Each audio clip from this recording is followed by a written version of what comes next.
पौराणिक कथा के अनुसार माँ लक्ष्मी जी एक बार पृथ्वी लोक पर भ्रमण को आई। यहाँ उन्हें भगवान विष्णु और शिव की पूजा एक साथ करने की इच्छा हुई। उन्हें ध्यान आया कि विष्णु की तुलसी और शिव के स्वरूप बेल के गुण आंवले में होते हैं। इसमें दोनों का अंश है, इसीलिए माँ ने आंवले को ही शिव और विष्णु का स्वरूप मानकर पूजा की थी। पूजा से प्रसन्न दोनों देव साथ में प्रकट हुए। लक्ष्मी जी ने आंवले के नीचे भोजन बनाकर दोनों को खिलाया। इसीलिए हर साल कार्तिक शुक्ल नवमी के दिन आंवले के पेड़ की पूजा की जाती है। आंवला नवमी के दिन किया गया धर्म, जप, तप और दान आदि दुखों से मुक्ति देने वाला होता है। माना जाता है आंवले के पेड़ में भगवान विष्णु, शिव व माता लक्ष्मी का वास होता है। इसीलिए यदि आप कहीं बाहर जाकर आंवले की पूजा नहीं कर पा रहे हैं तो घर पर ही किसी गमले या जमीन पर आंवले का पौधा लगा लें, लेकिन पूजा जरूर करें। यदि आप व्रत नहीं रख रहे हैं तो भी आंवले की पूजा जरूर करनी चाहिए, और यह भी संभव न हो तो इस दिन आंवला जरूर खाना चाहिए। आंवले की पूजा आप घर पर बहुत ही सरल विधि से कर सकते हैं। आंवले की पूजा करने के लिए आप आंवले के आसपास सफाई करके गंगा जल के छींटे देकर स्थान को शुद्ध करें। आप चाहें तो रंगोली भी बना सकते हैं।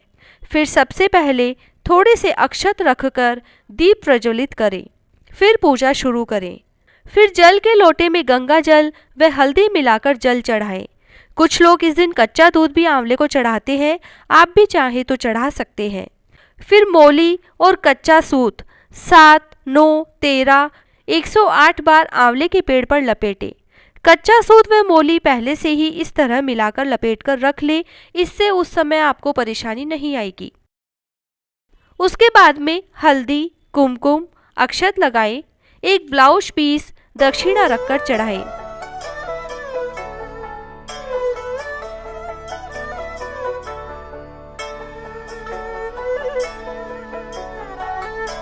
फूल चढ़ाएं, गुड़ या बताशे का भोग लगाएं और इस पूजा के बाद फिर आंवले की परिक्रमा करें। आंवले की परिक्रमा करने के लिए आप कोई भी खाने पीने की वस्तुएं ले सकते हैं। इनकी संख्या भी 7, 9, 13, 51 या 108 होनी चाहिए। फिर हर एक परिक्रमा के बाद एक एक सामग्री वृक्ष में चढ़ाते जाएं। यदि आप 108 परिक्रमा दे रहे हैं तो चाहे सारी 108 वस्तु एक साथ चढ़ा दें, फिर माला से परिक्रमा दे सकते हैं। यह परिक्रमा आप 9, 13, 51, 108 जितना चाहे दे सकते हैं, लेकिन कम से कम 9 परिक्रमा जरूर करें। परिक्रमा करने के लिए आप कोई भी खाने पीने का सामान जैसे पताशे, आंवले, मूंगफली, लौंग, इलायची, काली मिर्च, चॉकलेट्स आदि कुछ भी ले सकते हैं। आप जितनी परिक्रमा दे रहे हैं उतनी संख्या में यह सामग्री जरूर लें। पूजा करने के बाद यह सभी सामान और पूजा की सामग्री आप किसी ब्राह्मण या मंदिर में दे दें। परिक्रमा देने के बाद आंवला नवमी की कहानी जरूर सुनें।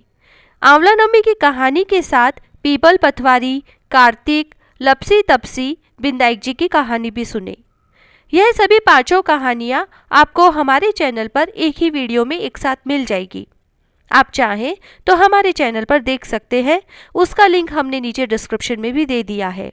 उसके बाद यदि आपकी इच्छा हो तो एक ब्राह्मण ब्राह्मणी का जोड़ा आंवले के पौधे के पास बैठाकर भोजन कराएं और स्वयं भी वहीं बैठकर भोजन करें।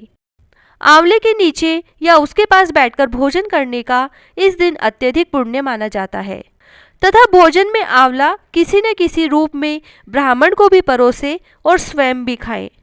अब यदि आप आंवला नवमी का नियम 1 साल के लिए लेना चाहते हैं तो हर महीने अमावस्या के बाद वाली नवमी तिथि के दिन इसी तरह आंवले की पूजा करें।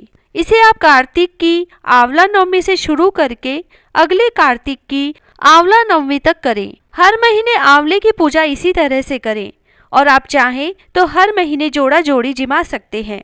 नहीं तो आप आखिरी आंवला नवमी के दिन यानी कार्तिक की आंवला नवमी जिस दिन आप उद्यापन कर रहे हैं उस दिन जोड़ा जोड़ी जिमाएं।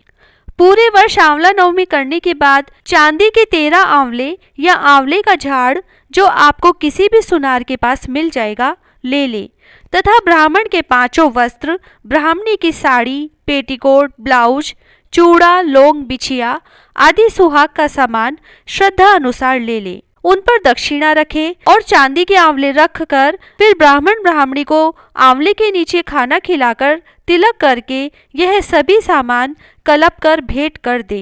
फिर स्वयं भी आंवले के नीचे परिवार सहित भोजन करें।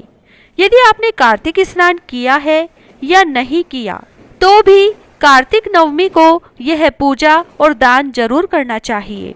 इस दिन आंवले का दान भी जरूर करना चाहिए तथा आंवला जरूर खाना चाहिए। आंवला नवमी के दिन एक गुप्त दान भी किया जाता है। इस गुप्त दान में कद्दू में परिवार के सभी सदस्य सोना, चांदी, रुपए, पैसे आदि सभी श्रद्धा अनुसार रखकर गुप्त दान देना चाहिए। पैसे दान गुप्त ही होना चाहिए, तभी विशेष फल मिलता है। जय श्री राधे।